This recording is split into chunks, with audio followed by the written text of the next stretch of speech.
of things that maybe I wouldn't have wanted to learn about myself, but it's worth whatever I have to go through to grow through this process.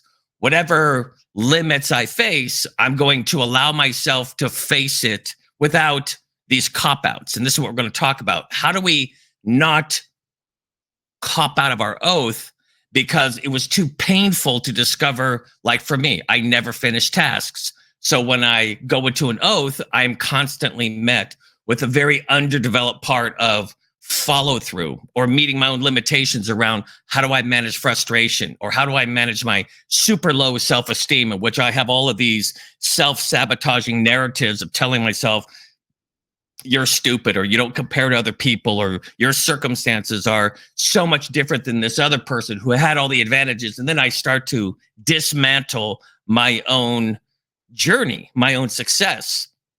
And all of these things you're going to have to face along the way, but you're sticking to the oath.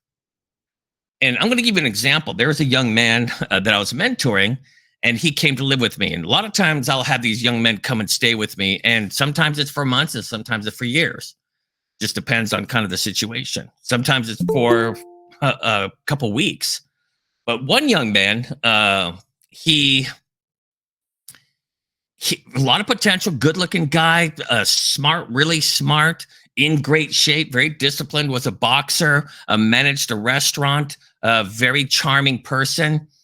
And the one thing that he didn't know was himself. He didn't know what he wanted to do. He didn't know kind of how to manage himself. So he covered things up by posturing. And I call it like posture syndrome. It's this idea that instead of facing your limits, you're going to just posture yourself through something. And I would say, no, you're missing a golden opportunity of your own personal discovery, because everything we cover up will defeat us later on.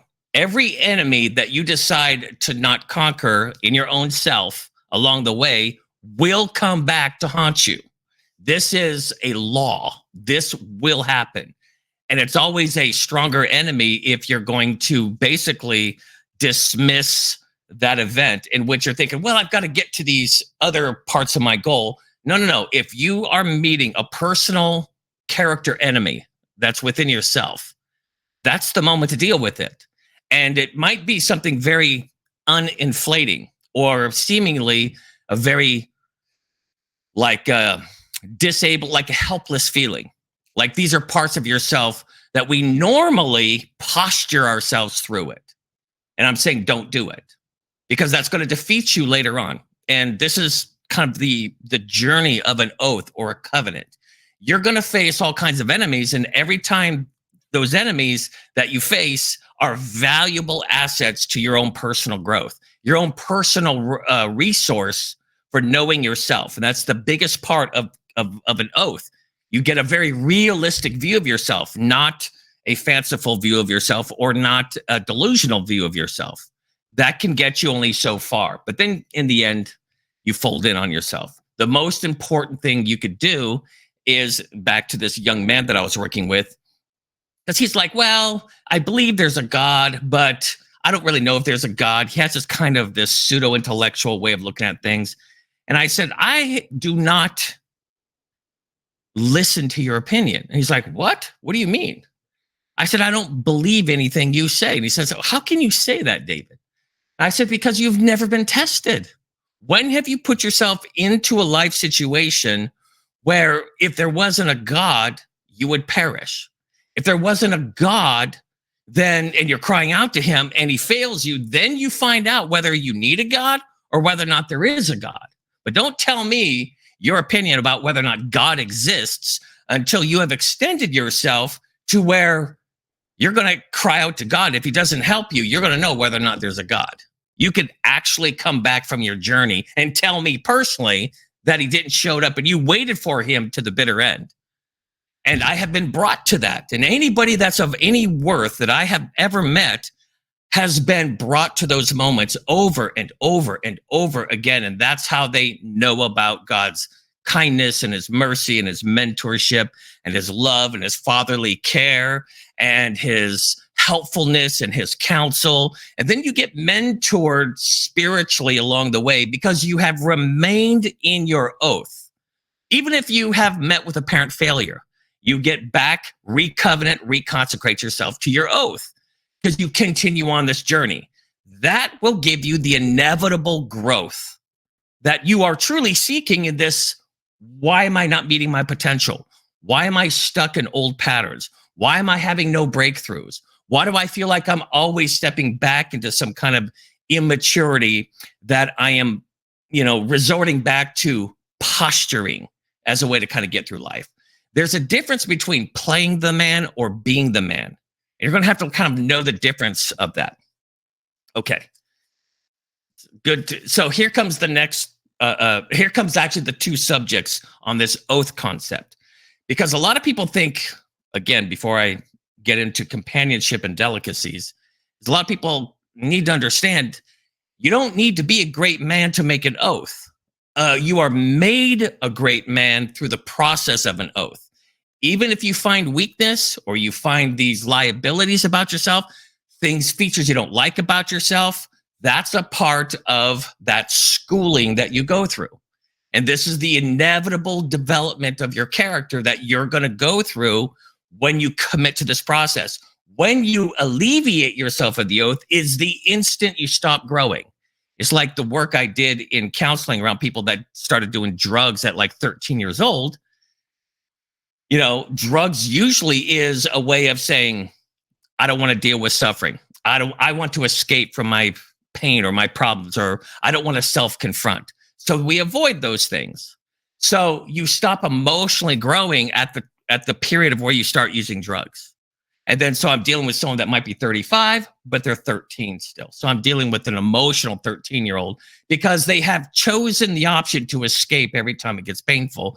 And then they don't know why their relationships are being sabotaged. They don't know why they're not able to complete their career goals, why they're always kind of sabotaging themselves, because every time they meet up with that painful self, they abandon that and then they escape. And then my solution for that is we all do that. And it's getting back to the reconsecration and then moving faithfully through that and meeting all of these powerful lessons that you're going to gain along the way. Is this making any sense? I don't know. You can say yes if you want. Or you can say no and say this guy doesn't know what I'm talking about. He has no idea. It's crazy, man. But this is true. I know what I'm speaking of. Because I'm honestly came from a situation where it was just drug dealers and drugs and poverty and violence and biker gangs and meth dealers. And I don't want to get into my past. I mean, intimately in knowledge of those things. Contracts put out on my life. Really crazy stuff. I don't know how I got through it other than crying out to God and continuing pursuing God. I don't know how I got out of all the situations I got out of, but along the way I grew and I have something to offer when I'm mentoring other guys.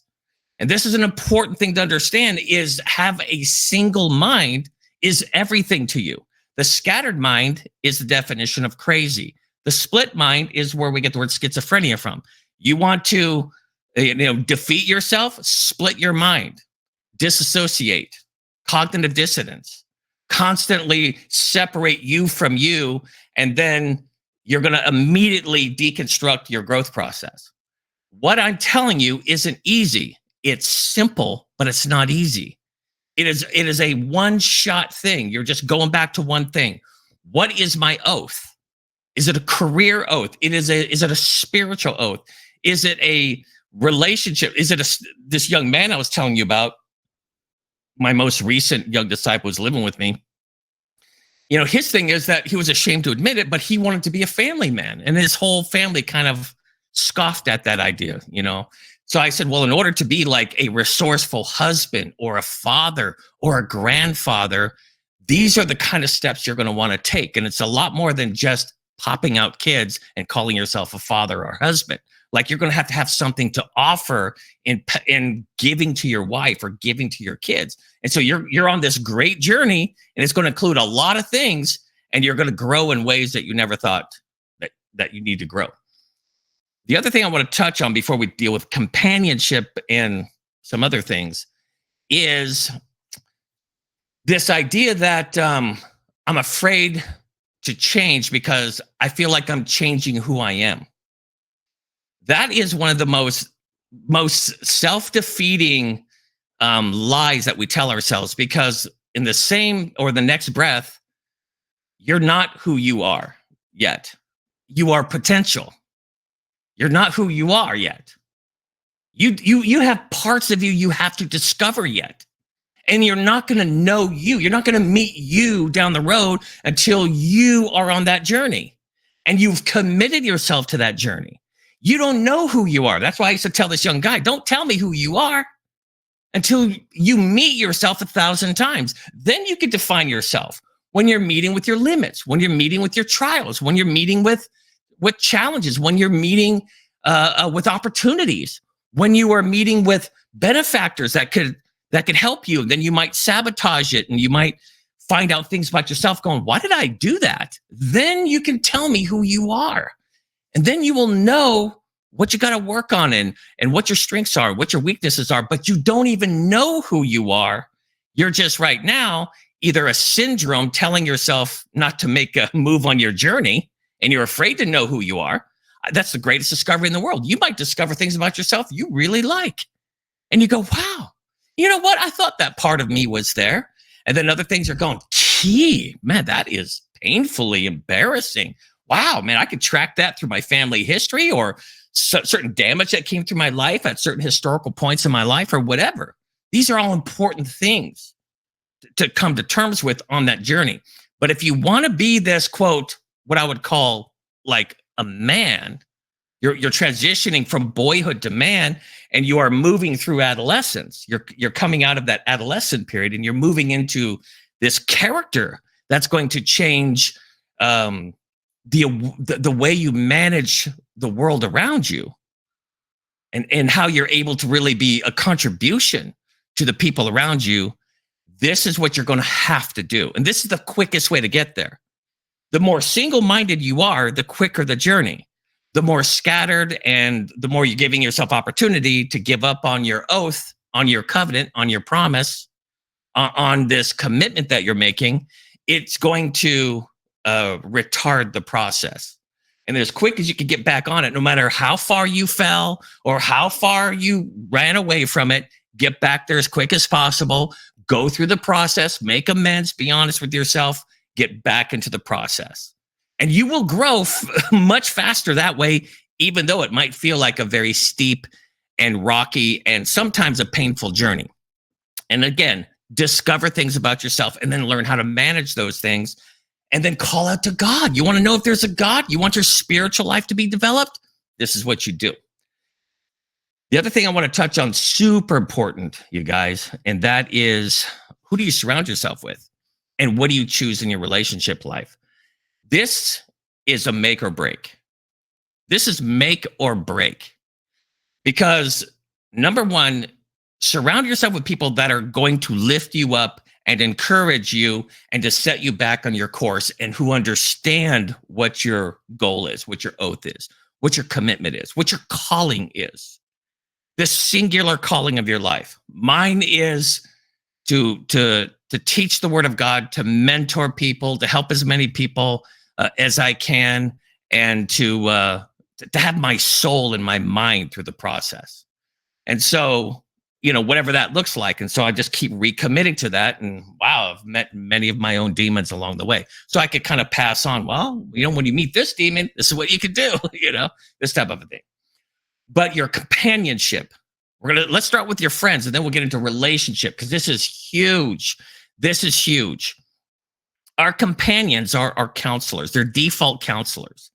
We interact with their minds, with their thoughts, with their way of being. If you're going to ever get yourself ready to meet this kind of transcendent goal, in other words, you want to meet your potential, this calling that that you've had ever since you were a kid, or some part of you says, you got to get to this place.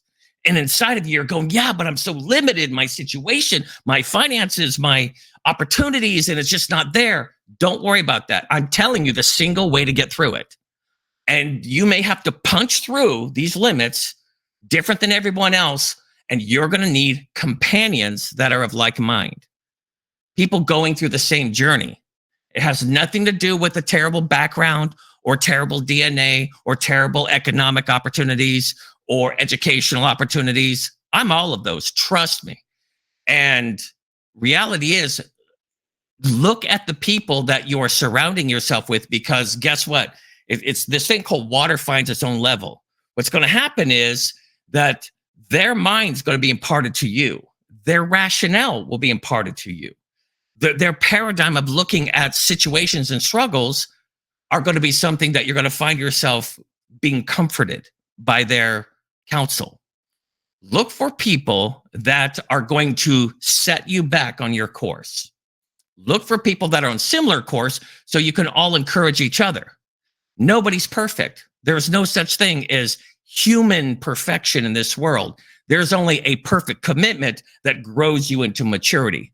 Keep recommitting yourself, but find those people that get what you're trying to do. They get it. And they are a good set of counselors, a good set of influence, a good set of like human resources for your own kind of commitment to your journey.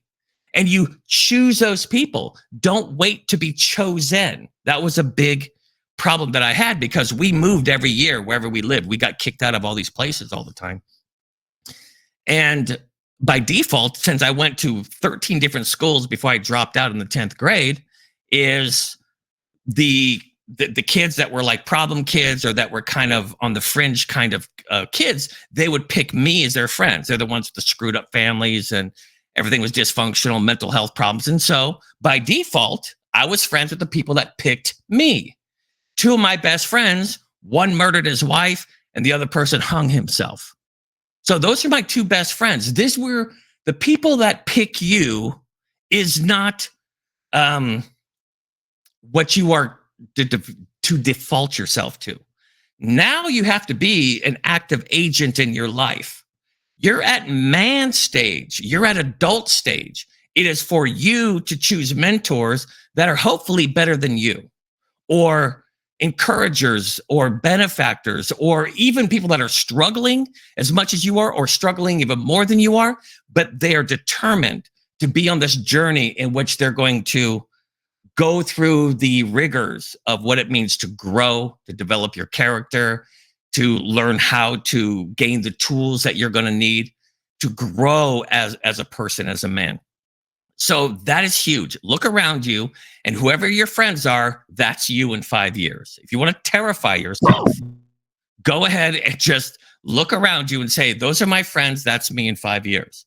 So hopefully you're going to be picking people, and you're going to find yourself getting into their world. If it's someone you really look up to, find a way to say, hey, listen, can we go to lunch? Can I talk to you? You know, I'm looking for somebody to really kind of be a part of encouraging me and mentoring me. I want to learn these skills. I want to, be able to kind of, feast off of kind of some of the things that you have to offer.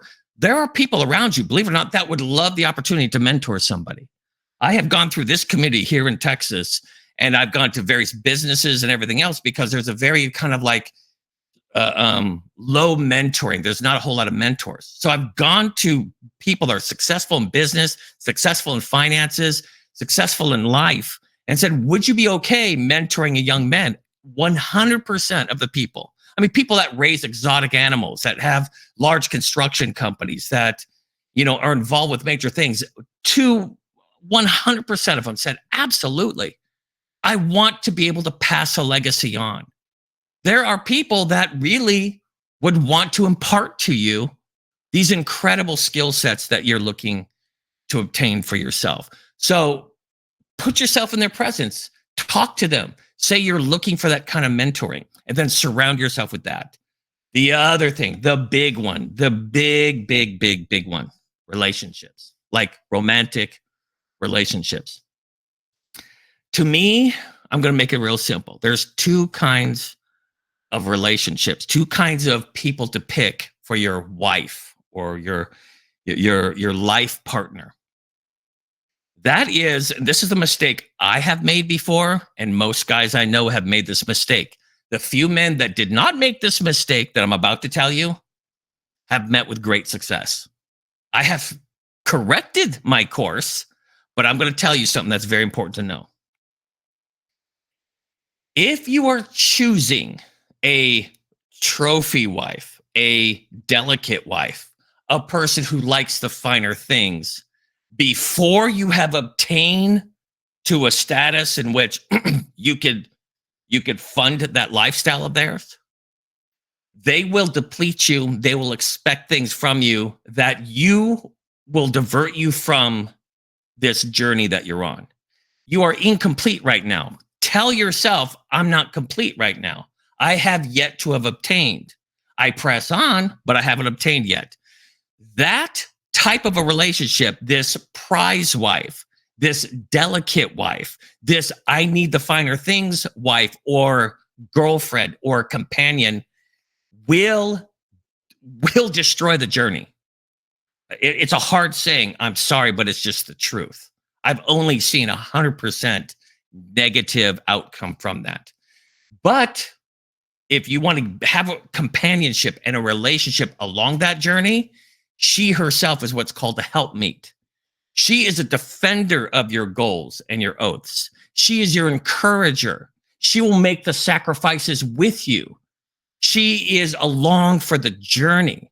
She's not looking to live the decadent life, the opulent life, while you're still struggling to enter into this kind of mature phase. While you're developing, that person that is expecting to be treated in a delicate, a pampering, a coddling fashion, that is immediately going to eat away and destroy that whole process. I hope you can really hear that. A lot of people minimize that, say, no, I could manage the two. No, you've just split your mind, and it's a guarantee that that is going to defeat you. Now, if you really need a companion along that journey, yeah,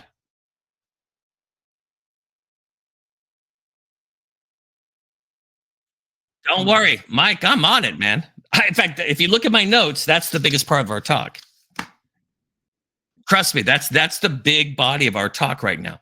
Because the whole idea of this entire talk is, who do you surround yourself with? Who is your influence? Because you're going to need every ounce of help along the way. Does this make any sense? To break through, to get past like limits around your own circumstances, your own character challenges. Maybe you're not privileged with a bunch of rich people that are going to prop you up and going to hand you everything. Then maybe I'm not the right speaker for you. I'm not the right speaker for someone that's going to be handed everything. I'm not that guy. That's a different speaker. Mike, book that speaker for those people. I'm the guy that says, well, I'm coming from the mud. I'm coming from every disadvantage you could think about. And if it's emotional or financial or social, just put it all together. And so this is important to really listen to the call. And I'm telling you, your companionships are huge. The biggest companionship that is going to be the biggest factor is the person you open the gates of your soul to, and they're going to have direct access to you emotionally, how you image yourself, the internal language and the narratives. And when you choose trophy wife, delicate, prize wife that is looking for delicacies and pampering, that will then you're wanting them to believe in the potential you, and you're selling the potential you. This is sure defeat. Please hear that part. You won't manage that like you think you will. It will drain you of the fuel that you will need in every aspect of the word. If you want companionship, it is a fellow soldier who, or I should say, the wife of a soldier, the wife of one of who has large responsibilities, and she wants that journey. She's there to look at your weaknesses and say, "I'm here to hold you up, or to encourage you, or to coach you on, or to give you that motivation, or to coach you along, or to cheer you along." Not for you to totally rely upon them. You cannot lean your entire man frame upon the woman. Remember what I said in the first talk. Give her what she can do. Don't give her everything. That's between you and God. You have got to give God the greater part of your burdens. But that woman that you want to be that voice that's in your head, fanning you on and encouraging you on, this is an important influence in your life for good or bad. It will make you or break you if you are built anything like me, which is I'm highly influenced by the person that has access to my heart. I'm kind of a romantic. I'm kind of a sensitive soul. A lot of people see, I had a Navy buddy I haven't heard from like 10 years. And he contacted me day before yesterday. And out of nowhere, he's having all these fond memories of me. Oh, Dave, man, I remember you. You're the real, and I won't say the words. It's kind of, not appropriate words. But he says, I remember you in the Navy, man. Out of all the people I remember in my whole life career in the Navy, I thought David was a real da-da-da-da. Like you're one of the top 3 people in my life that I think you're the real deal. And all people remember of me is all these crazy operations I went on, the things I did and the awards I got and all these other things. But I knew what it really took. I didn't have a girlfriend the whole time I was in the military.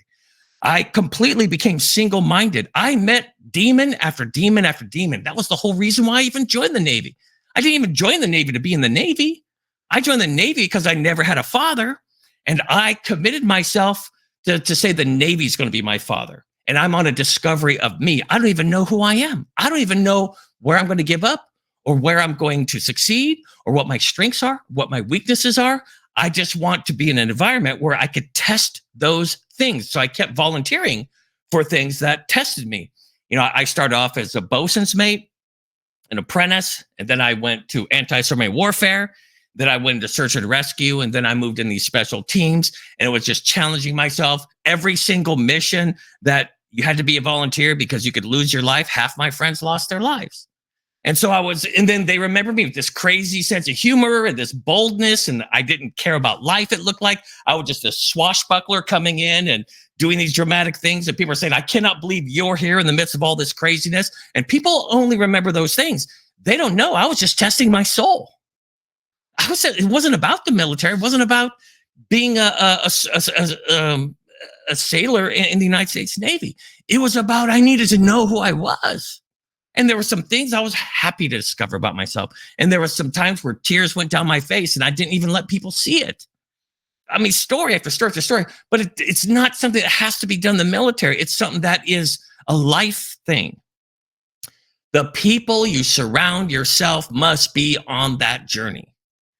That's what I did when I got into just tapping back in that military kind of illustration is I was around people that were on that journey. And he contacted me yesterday or day before yesterday and really was reminiscing about that was an incredible period of our lives, like having those people around you that were all encouraging you, that were all singularly, creating this world in which you were testing yourself all the time, and everybody was, and you all knew it. And it was an exciting group of people to surround yourselves by. But the key person in your life is the one you open your soul to, and that's the partner, the wife, your helpmeet, the one you link your soul to on that journey. Please do not take the wife for the end of the journey where she spends everything you make. If you want that wife, go and build that whole world, create a lot of money, and then bring that spender into your life who wants to be treated like a princess on a pillow and wants diamonds and jewels and delicacies and all these opulent things. And then she could spend all of your money for you. Wait for her there because she'll ruin you along the way. And she will not be an encourager, but she'll be a disappointed audience member the whole time you haven't reached your potential. If you're selling your potential, I'm going to make it big one day. You're going to see, I'm going to be an important person. Trust me, she's going to be sitting waiting for you, and you've created a princess of expectation, not an encourager, not a partner, not a companion, not a helper, not an inspiration to you, but somebody who's waiting for you to perform, to give her the world, the paradise world that you have found some way to promise her. But the frustrating process is going to wear her out. And then she's going to find an affair, or she's going to be disinterested in you, or she's going to lose respect for you. And you're going to see your value diminish in her eyes. Please don't do that to yourself. Please don't do that to yourself. Was there somebody who raised their hand that wanted to say something? I thought there was. All right. I'll go on. But if you want to say something, just jump in, man. It doesn't hurt my feelings at all.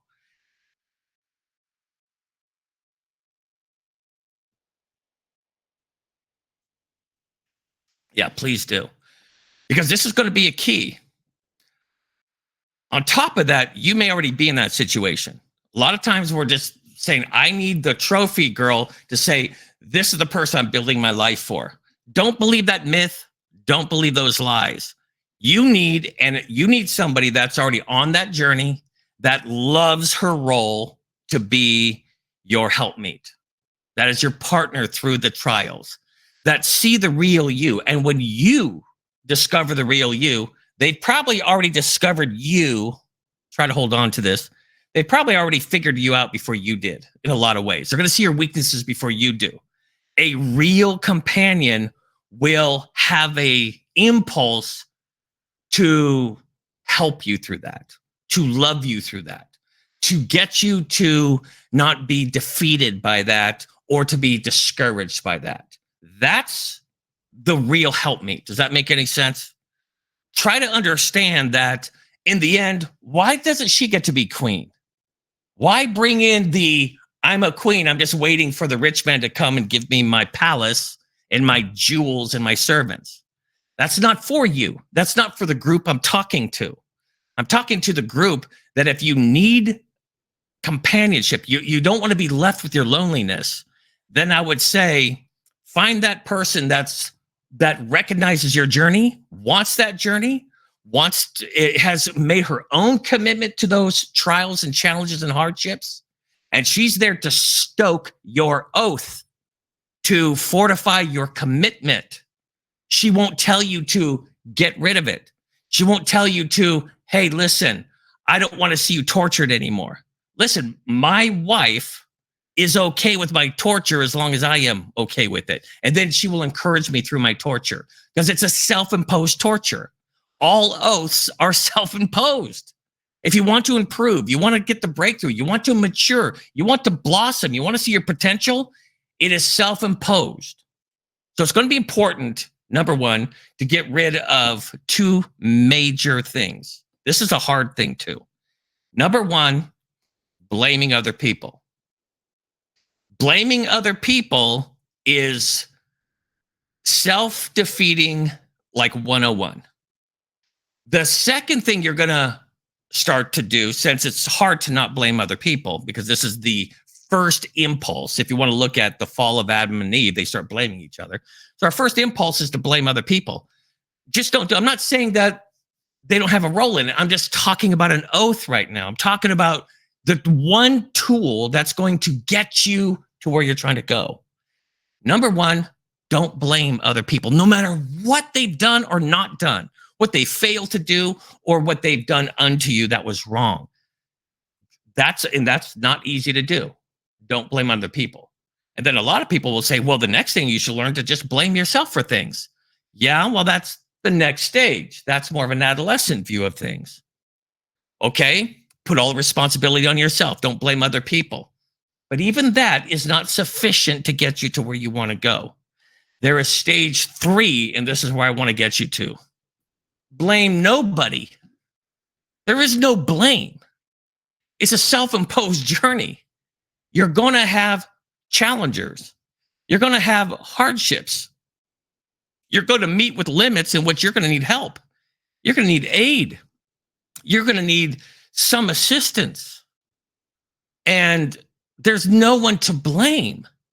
You're going to have people testing you and challenging you. You're going to have people opposing you and doubting you. You're going to have people gossiping about you. That came with the self-imposed oath. That brings on a whole world of challengers and tests and circumstances and all the ingredients that come with that make you the man that you want to be. Not what other people expect you to be, what you have decided to be. And I'm going to tell you, this is so important to understand. This is a journey that at some portions of it, you will be alone. Job's wife tried to comfort him by saying, curse God and die. And he had to go in alone saying, you're like the other women of the village. Don't do this to me. I have to go in alone on a portion of this journey. And it's between me and God and me and myself and God. And this is self-imposed. There's no one to blame. Don't even blame yourself. This is the journey of the man God intended you to be. The unveiling and the discoveries that are going to come for you, where you're moving from child to man, is a privilege that comes with great challenge. Now, this is also a big part of what I'm going to share, and hang with me on these things, is the value of the word no. A lot of times we really highly esteem all the yeses. And Mike, don't worry, I'm going to still dovetail this into the whole relationship things and getting ourselves caught up into these kind of relationship distractions. Remember, a true relationship that is from God and a friend to you will always be stoking you for your goals. And while you're going through your hardships, she might be cheering you on or appropriately backing off so you are wrestling with God, but she's not going to talk you out of it. Okay? So the key is going to be what are you willing to say no to? Are you willing to say no to 100 things for the one thing? This is a huge part of making that covenant. Like the Bible says, you haven't resisted yet unto bloodshed. Where is that part where you say, my yea is my yea and my no is my no? No is just as important as yes. It has to be a developed muscle. No. And no to delicate things. This is what I mean. When you are getting yourself ready for an oath, you are leaving aside the things that are going to be a stumbling block to you.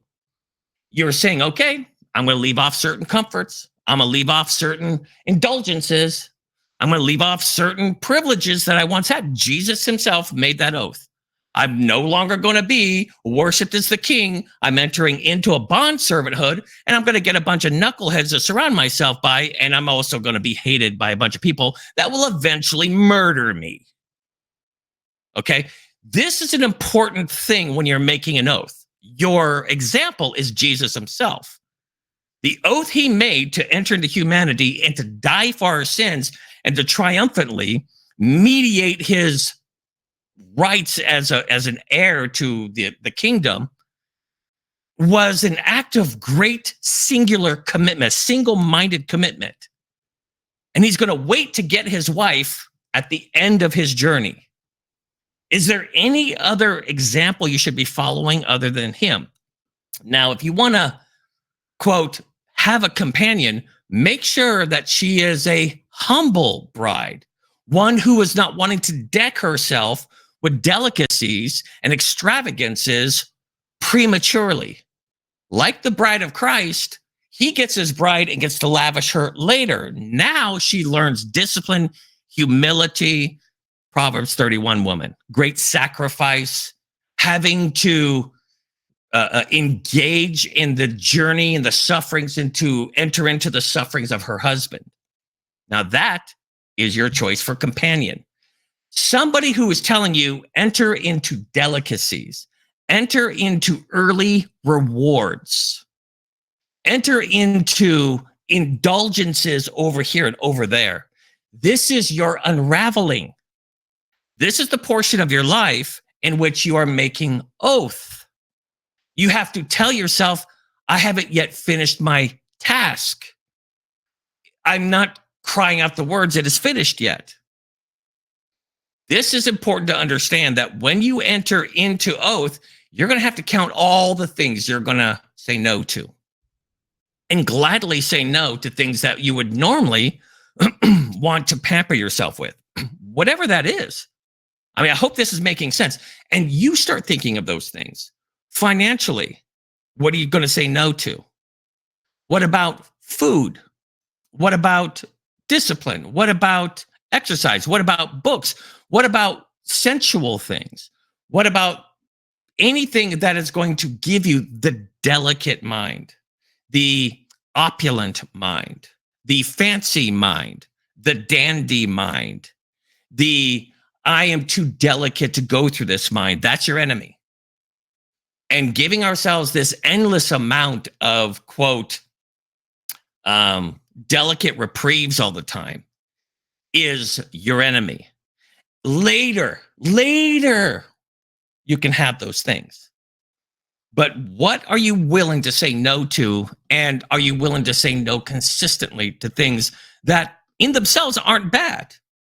There are some things of treating yourself at another time is not bad, but you're on this perilous sojourn. You're a pilgrim. You're on a journey. Even Jesus himself said, don't take an extra jacket and don't take a bag with you and etc. Along the way, you'll be cared for. And you might be in these sparse moments and you'll learn how to be content in different circumstances, but this is an important part of your journey. This is takes a single mind. You at some point you're counting the cost. You're counting all the things you're going to say no to. There's certain jewelry, there's certain expensive clothes, or there's a certain amount of, as I said, what do we do?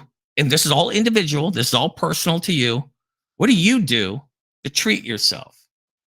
To give yourself early and premature rewards that might be better served to say no to and to say yes to something else. You can't just say no to one thing and not say yes to something else. What are you saying yes to in your no's? I hope this is making sense. I don't want to confuse anybody. When you say no to something that you're thinking, I'm going to sacrifice for this, you are also going to reinvest in this thing. No to expensive meal, yes to reading a book and disciplining myself. Like a mentor that I had, Dr. Les Harding, I had a hard time reading books because I was pretty illiterate. And my first book I ever read, I was 18 years old.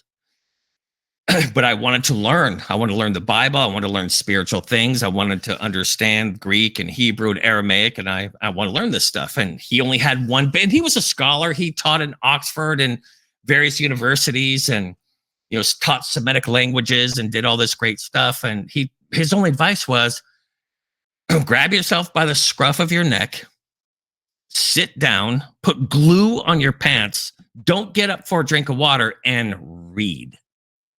Read. And every time that you want to distract yourself, every time you want to get up out of your seat, every time you want to give yourself an excuse, and no matter how painful it is, no matter how much you want to wiggle out of that, with his accent, read. Read. I'm thinking, why? Scruff of the neck, glue in my pants, don't get some water? And then that was such a kind of a crude, raw picture for me that I imagine myself taking myself by the scruff of the neck like a puppy and sitting myself and putting glue in my pants. And you're going to go through this no matter how much you want to wiggle and squirm and not like it. And, and all these kind of anxieties that we have around, I'm not made for this and I'm not very good at this and it hurts my eyes and I got a cough. And you're going to have to meet all of those things about yourself.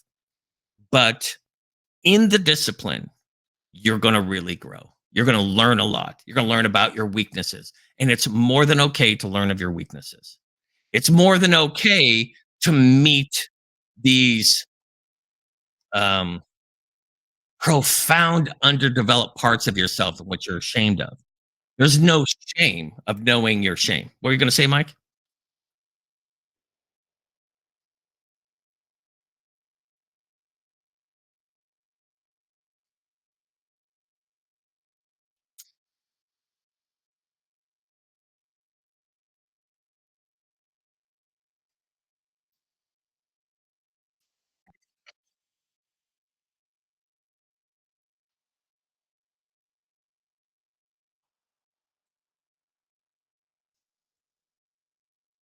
Yeah.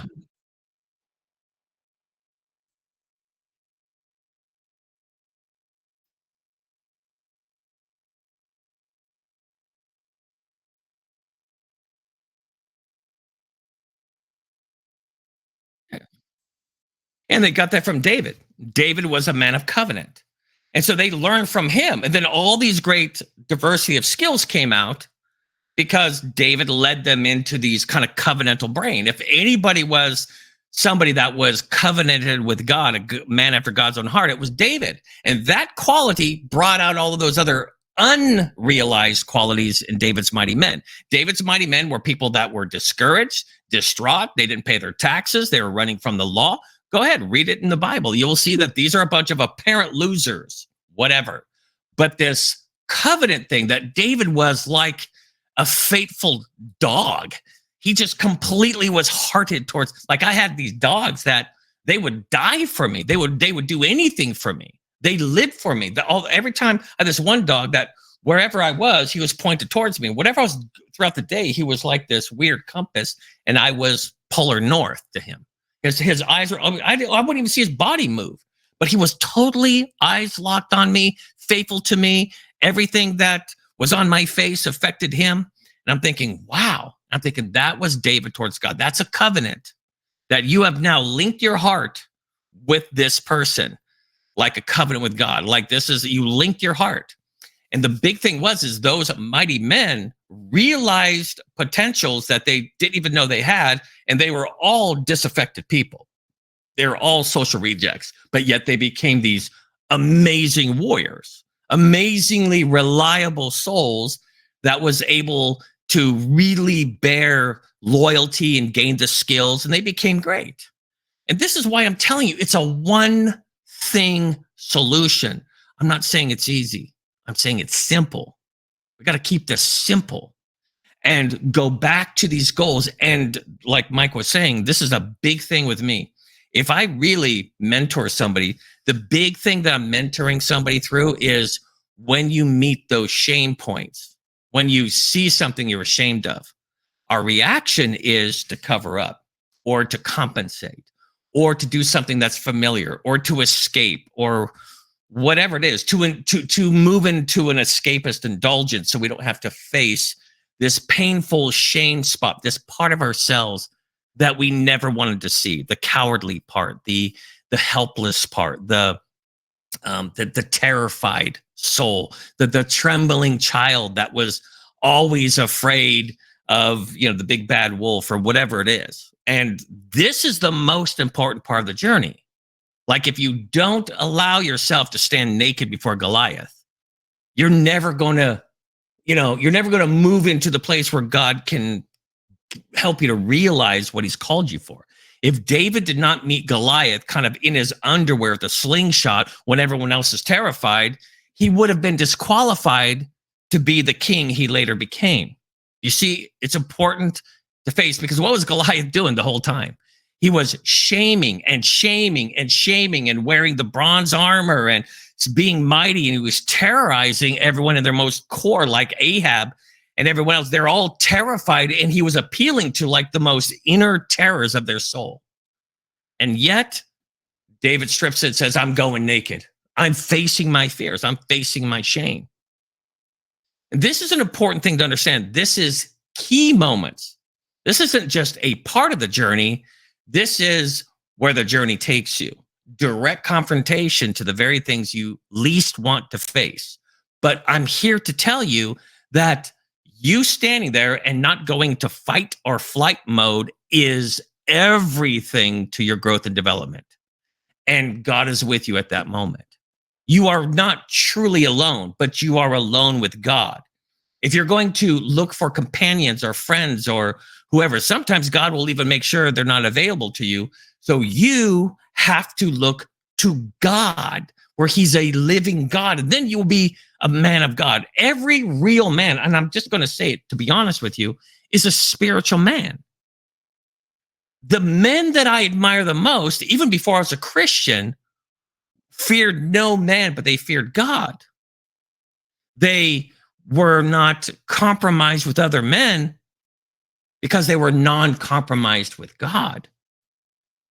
That was a quality I thought, oh, that's another level right there. And at some point, the you and God alone relationship is the key. And it's at that most weakest, most naked, most embarrassing part of you. It's Jonah being faced with his own cowardice and his own avoidance, and God saying, you're going to have a private audience with me for 3 days and 3 nights until we face this. And then you're going to go in and do what I've called you to do. To face your inner demons is the most important thing. It's not just enduring that process. It's not like you're paying your dues. This is the thing that ruins us. This is what takes away from who you really are. You are not the summation of your fears. You are not the summation of your insecurities. You are not the totality of all of your character flaws and your foibles. That's what's eating away at everything that you are. You haven't met yourself yet until you have met all of these points, and then God makes up for these deficiencies. He will be there. He'll help to mature that process.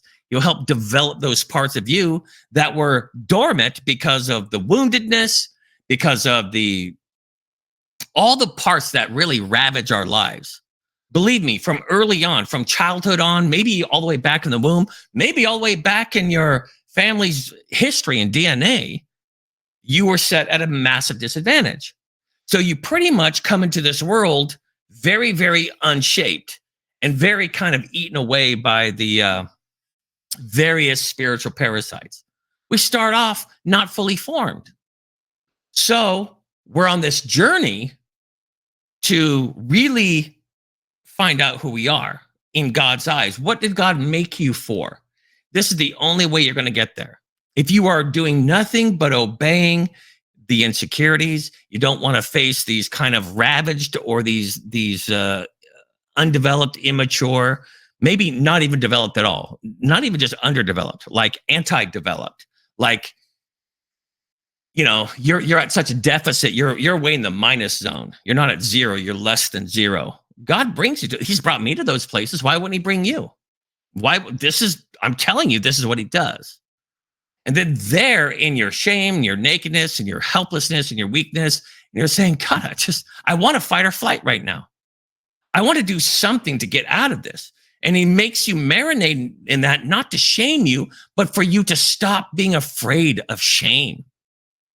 Letting that not be the greatest enemy of your life, but standing there and saying, okay, I need to grow. And God says, why don't you learn to trust me? God's already mature. God's already developed. He's already made the journey. He already knows. He is all things incomplete. He knows what you need. Maybe you need mercy. Maybe you need grace. Maybe you need understanding in that moment.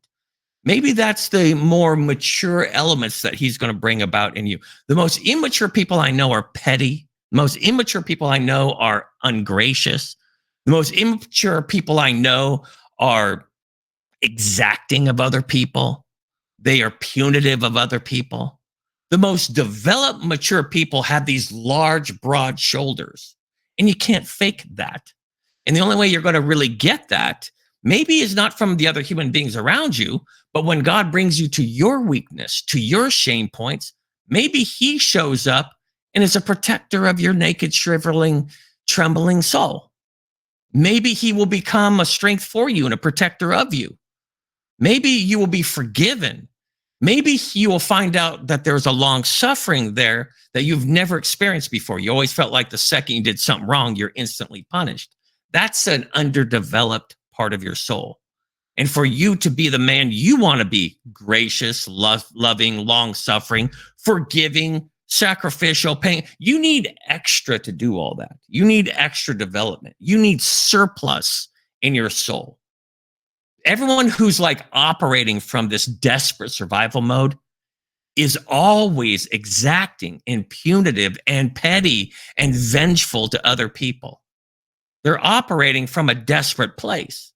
So how do you change from being that person? Letting God bring you to a point where he removes all of this kind of facade, all this posturing and says, stand before me.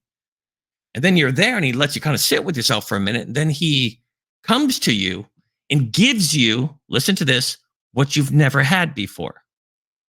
Maybe there's a certain amount of understanding that you needed, or fatherly care or guidance, or confrontation that at the end of it, you realized I didn't die. He confronted me and I'm still loved. Maybe some of you have never experienced confrontational love that puts its big arms around you at the end of the spanking, says, do you know how much I love you and how much I'm looking out for you? And you've never had that. Until you've had that, you don't know the value of that. You don't know the meat it puts on your spiritual bones. And you have to have that to give to a wife. You have to have those qualities to give to your children. You cannot fake qualities and try to advise or mentor, counsel other people. You have to be the first recipient. You have to drink from that cup first. And you might have to go on a journey that nobody you know has gone through that journey. That was definitely my experience. I felt like I'm on this grand journey of naked, trembling exposure, crying out to the eternal God. And I'm looking around, I'm not seeing anybody on this journey. I'm seeing everyone just kind of caught up in their selfishness. I'm thinking, I'd like to have a kind of a big group of friends that are here kind of cheerleading me on and saying, go, David, go, and stuff like that. God allowed me to really go through these real lonely treks through the desert where I'm thinking, am I even going in the right direction? Well, I'm benefited now because do you know what God has sent me to do, you guys? Help people to realize that in you going through that perilous trek through the desert, and you're wondering, did I just ruin myself by sacrificing so much to follow this course? I am here to tell you, no, you didn't. You're definitely on the right course. And you don't need everybody and their dog agreeing with you and rewarding you and cheerleading you. If it is something between you and God, and you're going on that journey, and it's only you and God, and then God goes quiet for a while, and you're working that out with God, that's from God. He didn't abandon you. He's helping you to deal with one of your greatest enemies, and that is your abandonment issues, your fear of alienation, your fear of rejection. That might be the biggest Goliath. That might be the point where Satan really attacks you and ravages your soul, is your fear of being abandoned and alienated and rejected. If he's going to give you victory there, give you spiritual fortification there, then you have something to give to your community, to your family, to your kids, to your companions. This is important. Now, the other thing I really want to talk about is it might bring in other disciplines that are weak points for us. Like you might be doing very well for a while, but then you're suffering in health, or you're suffering in finances, or you're suffering in other failures in your life. That doesn't mean you're failing. It's almost like God has a way when you take this covenantal journey, this oath you're making to be singular minded, he starts expanding the application of what you've learned here. Let's say you've learned it around, oh, I'm going to read some more books and I'm going to stay disciplined in my journey. I'm going to stay fortified. I'm going to grow in my character. And all of a sudden, it's now going to include stuff around diet and health. And then it's going to, because you're going to start failing there maybe, or you're going to start failing in the way you manage frustrating situations or situations in which you don't have full control of something. And then now it's going to include issues around, panic and your impulse to use anger or sexuality as a way to manage something. And then there's this expanding kind of application to one thing you've mastered here, but you're going to see weaknesses over here. That's not you being defeated. That's the maturing, the symmetry of this journey you're on. Now you are moving into areas around your health, or areas around financial discipline, or areas around kind of whatever kind of new horizon pops up in front of you. This is a part of it. And I'm here to tell you, this is a part of it. It's not to tell you you're a big, giant, pulsating failure because maybe you're doing well here, but you're having a failure here. God's not looking to reject you. And this commitment that you're making is voluntary. It is going to alleviate if you say, I'm not doing this anymore. Of course, that's the worst decision you can make because you have an enemy that would love to destroy your soul and to use the old narratives and the tapes that play in your head to get you to shy away from everything that's going to bring you to that place in your life that you are being called to. I know I am talking to people that the calling is there, and many are called. Many are called. Who's going to get on this journey? Who's going to go through the stripping away and the trials and the confrontation? A lot of times people will take a spectator view of somebody who's doing that. Even Paul the Apostle said, you guys, I am filling up this experience for what you guys aren't doing. And you're being encouraged by my journey, my beatings, my shipwreck, my whatever, these trials I'm going through. And it's edifying you, but at some point, and you are, getting much from my example, but at some point, you're being invited to be a living sacrifice too. And it's important that we don't move into a spectator position, that this is something that at some point we assess everything. We look at the cost. We don't dictate as to how it looks, right? If at some point you're thinking this is not meeting my expectation, does that mean that you give up on your oath? No. That means that you have to readjust your expectations. A child expects rigidly. An immature person expects something that is exact.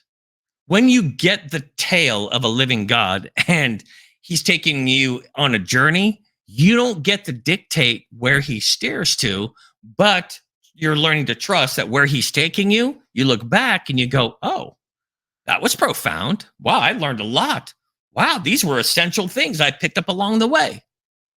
This is going to be something that is important for you to kind of know along the journey. And the thing is, this is the last thing, because we're going to kind of do the last 10 minutes of this, is this. And that is, don't expect everyone to understand your journey. This is something that you have decided to do, and having everyone understand and respect and to be this kind of cheerleading section and these understanding people, that is a totally childish expectation. In fact, expect few to no people to really have great understanding around your journey and your choices. You have to be willing to have nobody understand you and God, you and your own calling between you and God. You willing to take that journey. You, the first, like the initiate, if you want to be initiated into that, if you want to go through the orientation of that, expect everyone to say, what are you doing? This is, my whole family told me, don't join the Navy. Everybody that I knew says, this is ridiculous. David, don't do it.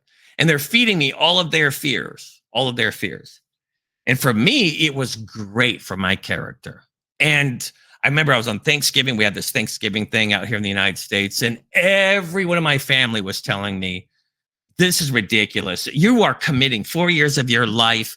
You don't have a high school diploma. You don't even have an assured training school to go to. You're just going to submit yourself. You might be cleaning toilets for 4 years. I'm like, I'm willing to clean toilets.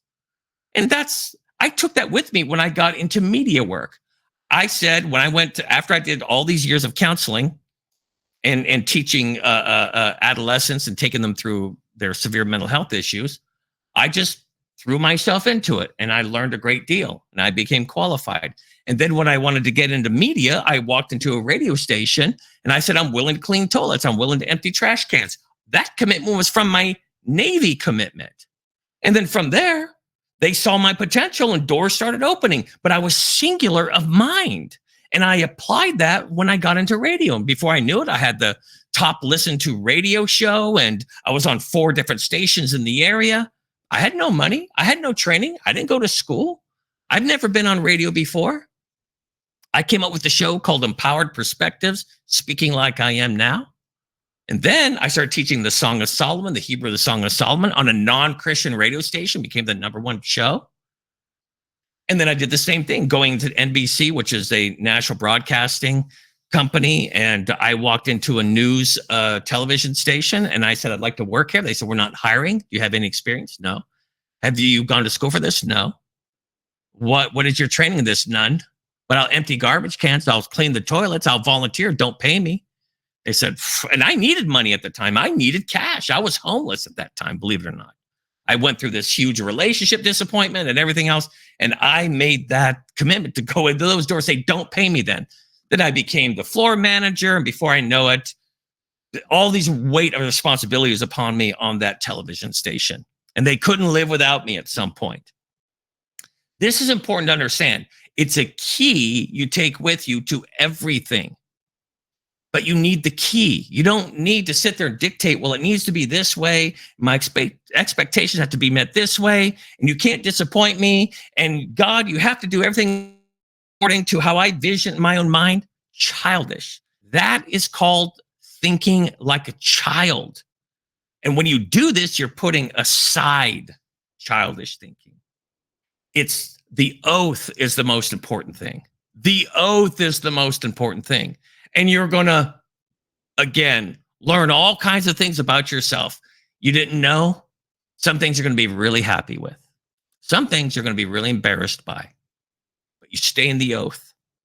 And again, the companionship is everything. Who do you surround yourself with and who do you give access to your heart? Please don't give it to the highly expected person who wants to receive all of the luxurious rewards before you're ever there. That's not your true companion. Your true companion is somebody who is fortifying you and stoking you and encouraging you along the way because they see the value of your commitment to that oath as much as you do. And they're not going to talk you out of your commitment to God and your calling because it's not convenient for them. And they will be tested early on in your life. Don't choose somebody because you don't want to be lonely. That's the worst possible decision.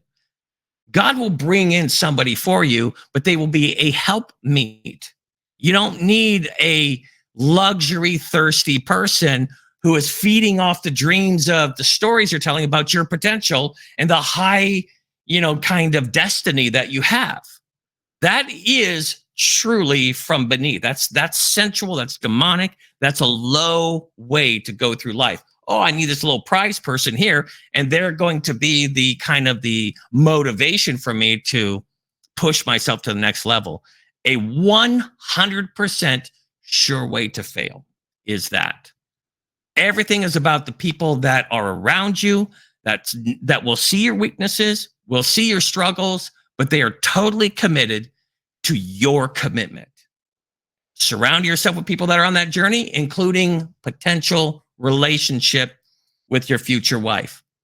Your future wife will prove herself because she'll enter into your sufferings and she'll be there to share in those sufferings, but not just to share, but to be there to minister to your heart and to minister. And then she'll discover things about you that will test her commitment to you. And you're going to find out what her oath keeping is. This is important. All right, Mike, that's it for the study. Is there any kind of thoughts or questions or some ideas that kind of came from all this?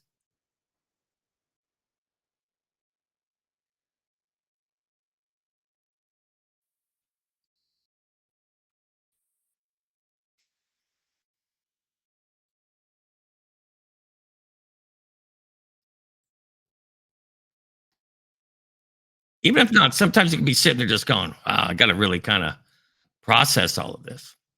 And I would say do that. Yeah, Jonathan, what's up?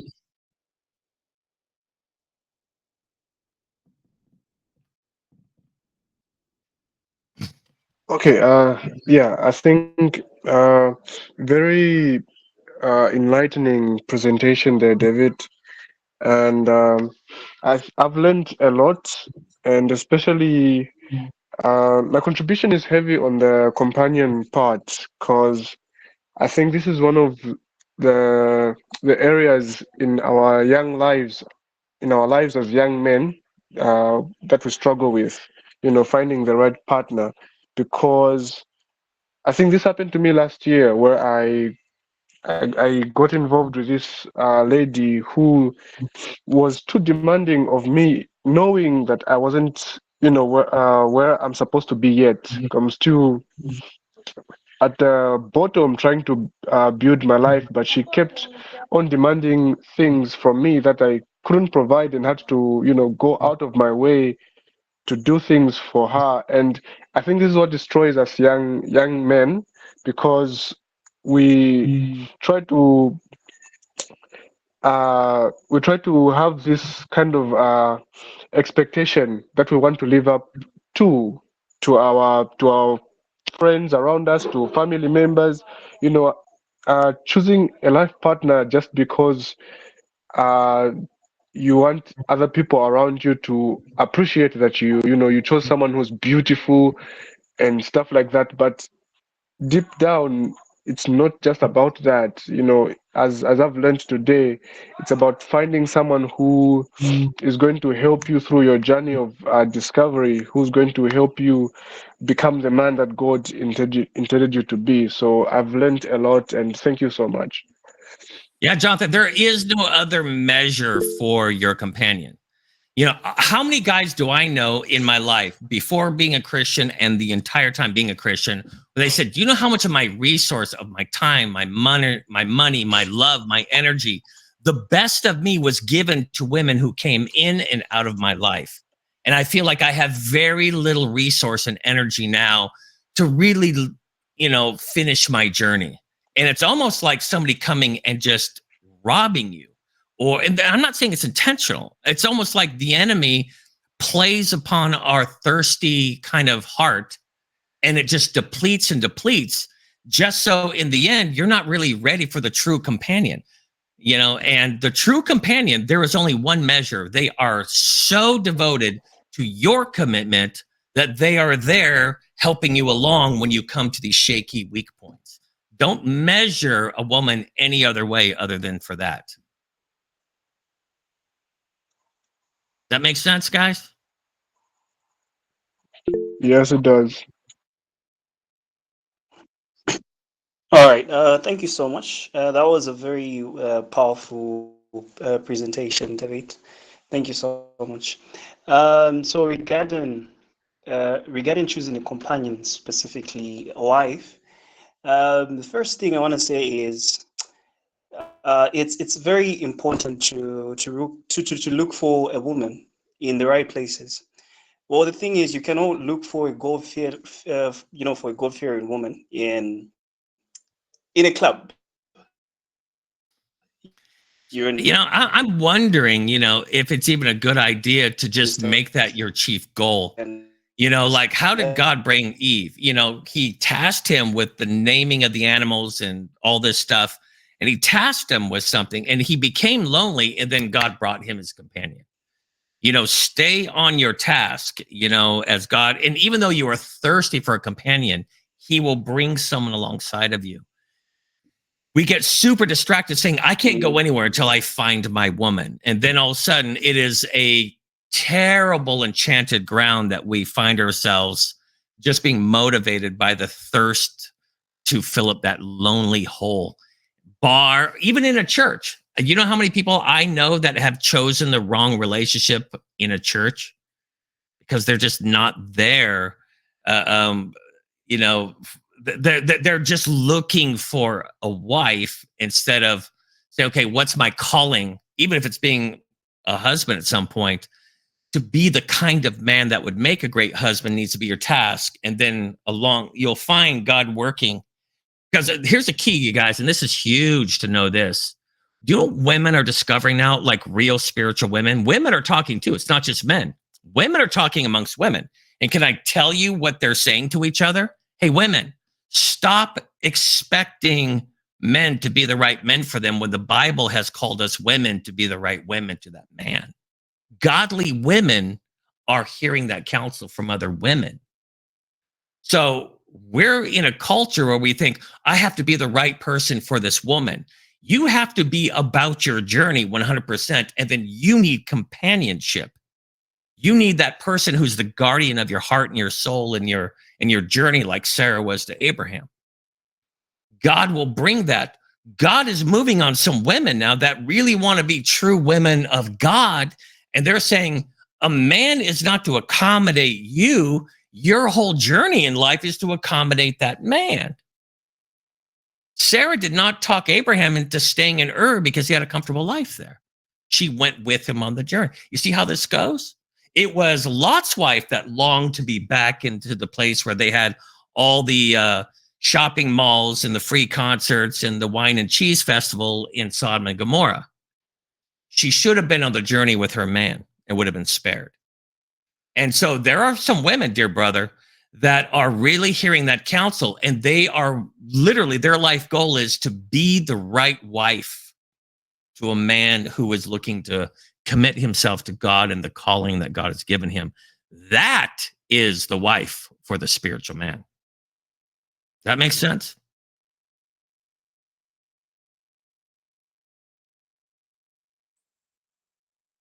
Because, yeah, you're on a great path, Christopher. That's a great insight. Mhm.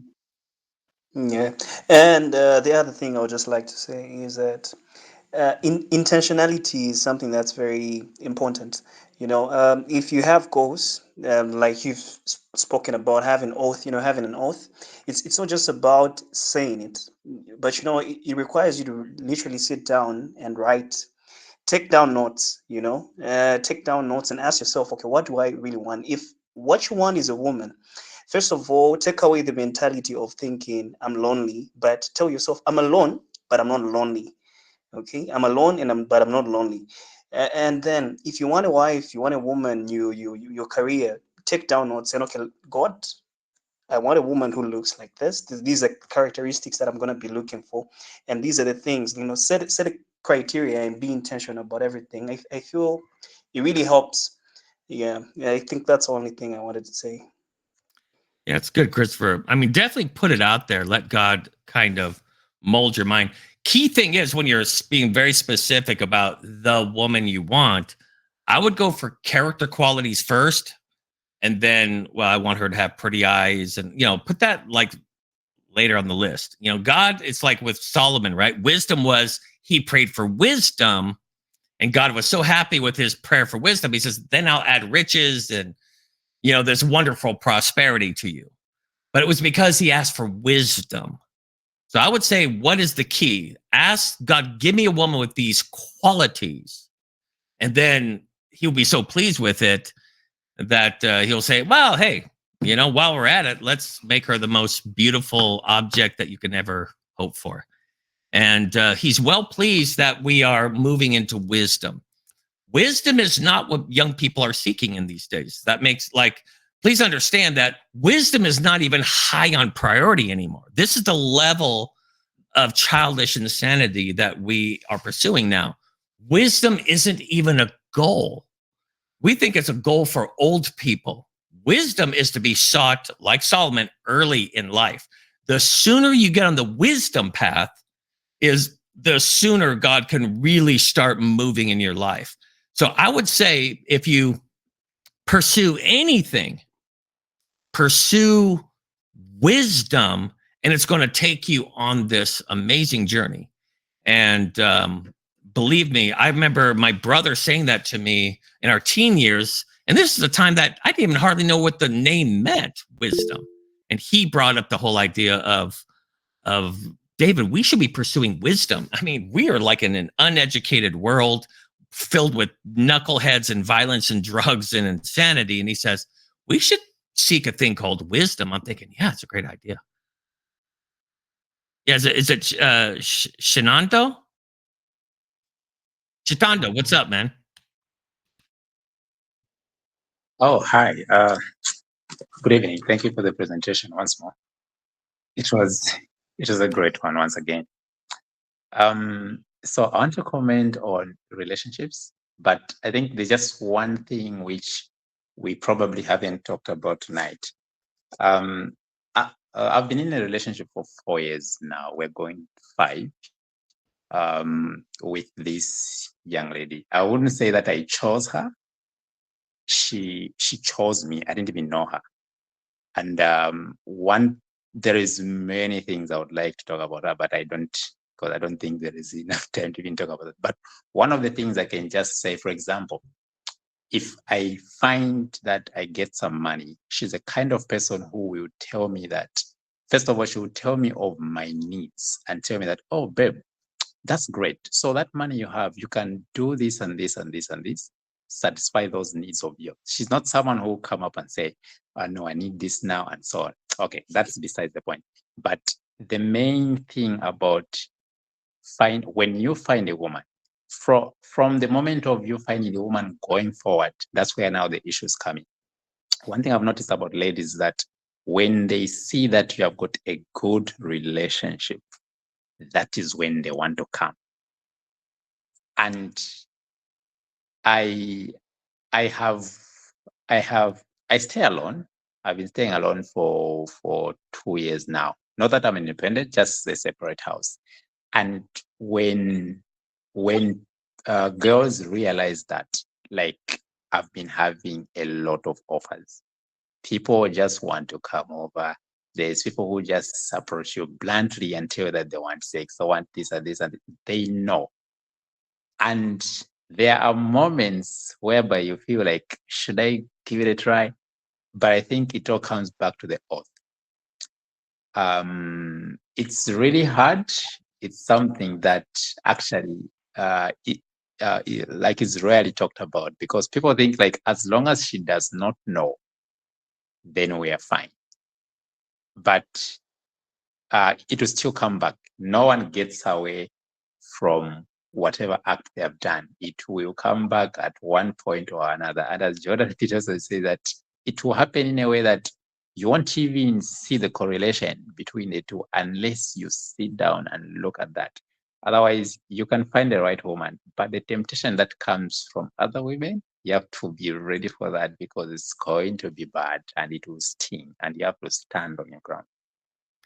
Can I touch on something you said that's super, like, I wish we did have more time. Maybe we could do it again the next time, because we could just strictly focus on this the whole next talk. And that is making sure what's going to happen is nobody is more attractive, sexy and attractive and more desirable than a man who's on a goal, on a mission, is getting his life together. You will also attract every syndrome possible. Every needy person, every daddy issued girl, every thirsty vampire, you will be an attraction to that. You have to now get to next level discernment, not just your syndrome is dancing with their syndrome. You can't say, well, I'm a very giving, loving person, but you're really a codependent.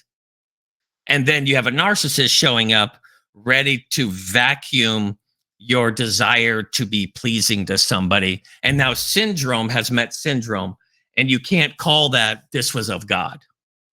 So when you are on the journey and you are being the unseduced man, that was a whole thing I was going to talk about on the next talk, is what it means to become unseduced. Like the anatomy of seduction, what it means to endure that process and to stay with your goal, because what's going to happen is you're going to draw so much attention to yourself, and you could be easily swept away in the fact that you're now popular and desirable, and you're going to be meeting challenges you never even expected. What were you going to say, Mike?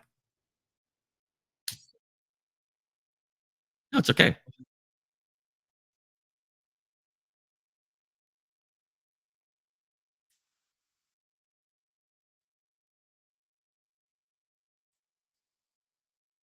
Yeah, the unseduced man. That is a huge topic, you guys. And believe me, an hour and a half easily on that, especially when we really start to kind of unpack that. What's it like to be the unseduced man? And guess what? You're going to draw more and more to that. But like my dear brother was saying, you know, you indulge in that, you think it's consequence free, you couldn't be further from the truth. You could not be further from the truth. And so these are important things, you guys. We have to be careful because we are weak. By nature, we are weak, and we're very prone to these, quote, rewards, these early indulgent rewards that is sure to derail. And getting back on track is never as easy as you imagine it to be. Next time.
Yeah, do you want you guys bring as many young men in this discussion group? Like, they don't have to be here for the first talk. They could be here for any talk. It's going to make sense. You know, if this was your first talk, you're thinking, oh, I could get something out of this, that's for sure. Because the next thing we're going to talk about, a big one, the big one is the love, the relationship factor. Big time. It's not a small issue. We have to get into some of the nitty gritties of that. And I think it's going to be a very it's going to be good to hear these things and to flesh these things out. As I said, last thing we want to do, you guys, is call a syndrome, meeting a syndrome, and then trying to call it from God. God does not intend two syndromes to get together to defeat one another in some glorious self-sabotage that's not from God. So let's not spiritualize things that are not going to serve us. So anyway, until next time, good meeting you, gentlemen. Glad we talked.